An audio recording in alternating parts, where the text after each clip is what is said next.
Thank you. Thank you very much. Thank you. Welcome, everybody. Hello. It's nice to be here with you today. So in my talk here, I just wanted to talk about why the Xinjiang narratives matter so much to Western governments right now, particularly the U.S. And a spoiler alert, it's not because they really care about the Muslims, but I want to talk about why this campaign has been so successful, though. As we know, Canadian Parliament recently voted on a motion to call what's going on in Xinjiang a genocide. It passed with overwhelming support, and I actually wanted to reach out to one of the MPs to find out a bit more about what went into the decision-making process. I reached out to 80 MPs who voted yes on the motion, including some on the subcommittee who were even more active with pushing this forward. I explained that I have a channel with over 100,000 subscribers, but every single one of them either ignored or refused the request. There was one single Conservative MP from Parry Sound, Scott Atchison, who did agree. But as we approached the agreed upon date, a few hours before the interview, Scott's office abruptly canceled and said that they weren't interested in rescheduling. It, of course, at least to me, is quite apparent that they looked at my channel and found out that I might have a bit of a different take on the situation, and my show might include questions that are uncomfortable to answer. But I wasn't actually looking for a confrontation. I genuinely wanted to understand how they were briefed and who was involved.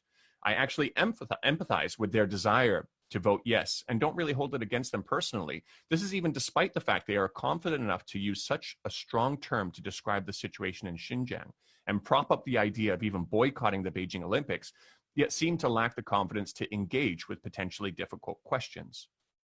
One of the things I really wanted to figure out was if there was any concern that the US government is putting so much money behind this narrative, funding overseas Uyghur groups millions of dollars and dedicating a lot of airtime towards it, and what this kind of effort usually means. We have a precedent for fake propaganda created to serve America's geopolitical interests, whether it be the weapons of mass destruction or fake incubator baby stories, and a host of other fake human rights abuses or false flag operations.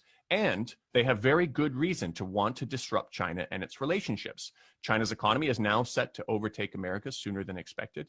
Resource-rich countries finally have a non-Western option for cooperative partnerships, China, and they're increasingly choosing that option, particularly in America's old stronghold of Latin America, countries who have suffered under the brutality of American government operations for a long time.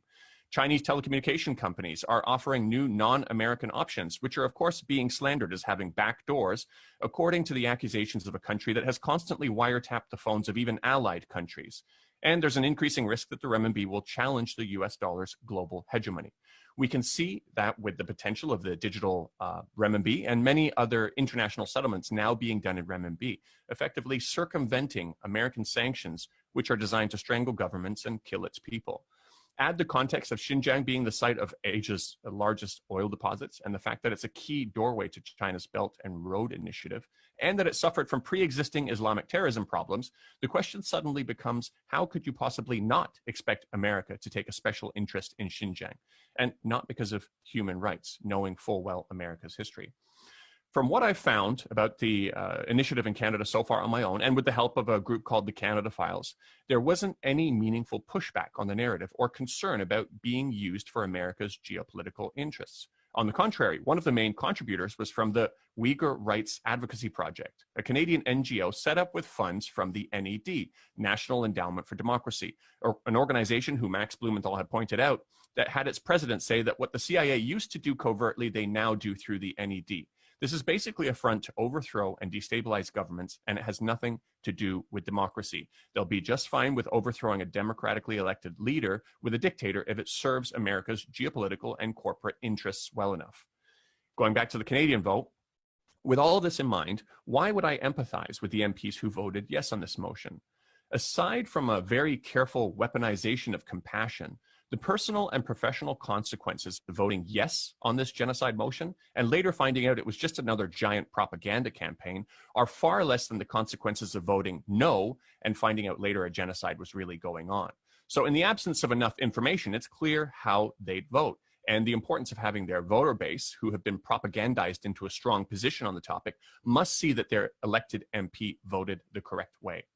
I'm not going to get into the problematic nature of all of the evidence. I suspect Max might touch on that a little bit, but almost none of it stands up to even the most basic logical and critical questions, whether it be the ridiculous formulas used to make the multi-million estimates, or the testimonies like that of Tursane, a supposed concentration camp survivor who was propped up in a major way by CNN and BBC recently, and is someone who's on the third version of her story, wildly deviating from the first, and whose passport renewal date was oddly the only thing blurred out by the CNN report, because it turns out it's a giant hole in the story that nobody's talking about. It would be odd enough if China would grant a passport to someone they're trying to genocide, but it would be even more odd that her passport was renewed during the time she said she was under arrest. So the need to blur that out becomes quite apparent now. But this obvious deceit and hole-filled narrative that doesn't remotely resemble honest journalism doesn't matter, because people are also frightened out of asking questions. I want to give you a personal example of that. My father, who doesn't necessarily agree with all of my views, of course, and is naturally concerned for the Uyghurs, as I would be too in his position receiving the information that he is, and particularly because he's a professor of social work, specializing in anti-oppressive practices, and has even written a book on the topic used by universities.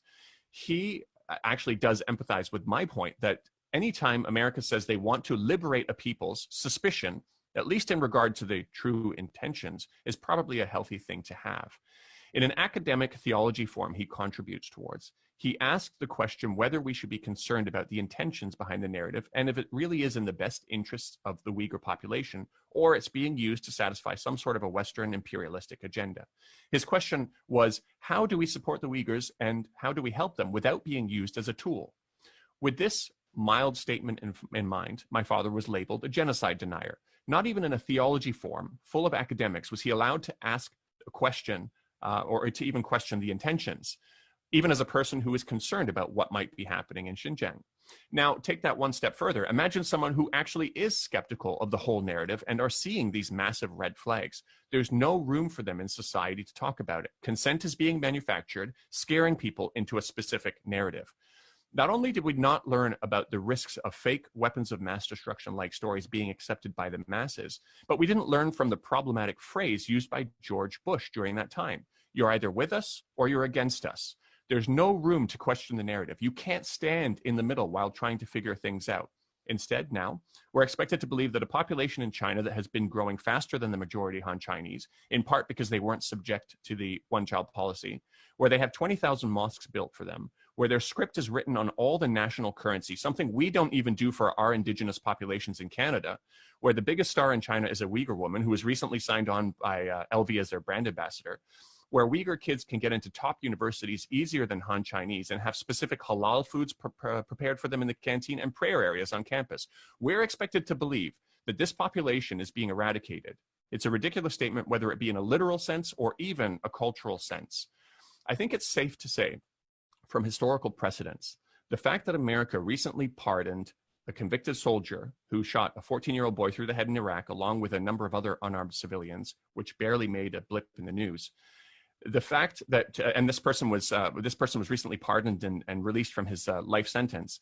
The fact that we're not looking at how to hold Australia accountable for events we have literal footage of, where the SAS soldiers jumping out of a helicopter shot an innocent farmer face down in his fields who was holding his prayer beads. And the fact that the US sanctioned not only the International Criminal Court members looking into US war crimes in Afghanistan, but also their family members. This isn't really about human rights and a care for overseas Muslims. Hypocritical Western nations and problematic narratives aside, I want to talk about the risks that come from brainlessly swallowing and regurgitating this propaganda.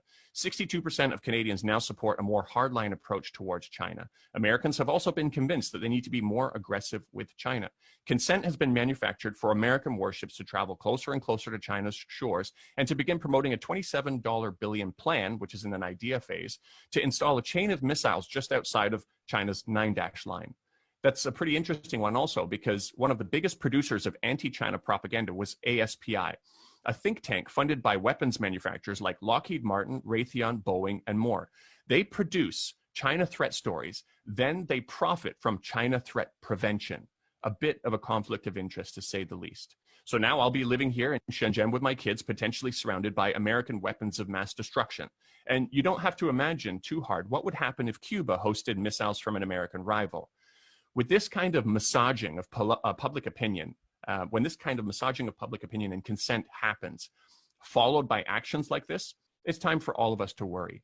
Softening the public up for war may not be the explicit intention this time, but we're getting awfully close to a point where it takes one small spark or mistake to snowball into a war unlike anything the world has ever seen before. And as for the Uyghurs, the specific measures being taken, such as sanctioning projects made in Xinjiang by saying it's made with slave labor without any actual evidence, well, ironically, it will take away the livelihood of those Uyghurs, and it's created an interesting situation where I now see foreign China watchers complaining that Uyghurs need to travel out of province in order to find work, which is a kind of cultural genocide, they say, without any sense of irony that the West is compounding this problem. All while the American companies involved in atrocities at Abu Ghraib not only haven't been sanctioned, but have been receiving new multi-billion-dollar contracts from the American government. And oh, those weapons manufacturers I was speaking about, they are actually using exploitative prison labor in the US to make their parts. And this isn't even the most ironic thing about the narrative. Along with a campaign to shame international companies operating in Xinjiang, fearing them out of hiring Uyghur staff due to the unfounded claims of forced labor they might receive, I think the sanctions are designed to do exactly what sanctions are designed to do, which is to make ordinary people suffer, make them want to rise up against their government. When you combine that with the odd recent declassification of ETIM as a terrorist organization by the US, a group responsible for the terrorist attacks in China that killed not only Han Chinese, but Uyghurs as well, it seems that America's on a pretty clear path to support terrorism in order to achieve its geopolitical interests, an activity they've long enjoyed. So to those people who don't even want to consider the facts in an unbiased manner, you are complacent with the same kind of propaganda we've seen over and over again, which we were supposed to learn from.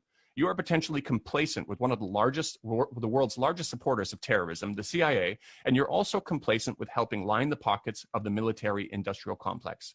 You're also complacent with the actual attempts by the West to oppress the Uyghurs, and you're complacent for creating a world that's getting closer and closer to a war unlike we've ever seen before. So while I do say I empathize with the MPs blindly going along with this, I still want to finish by saying, to a government that doesn't even allow one of its own citizens to question this troubling piece of legislation, there's very good reason for you to be ashamed of your conduct.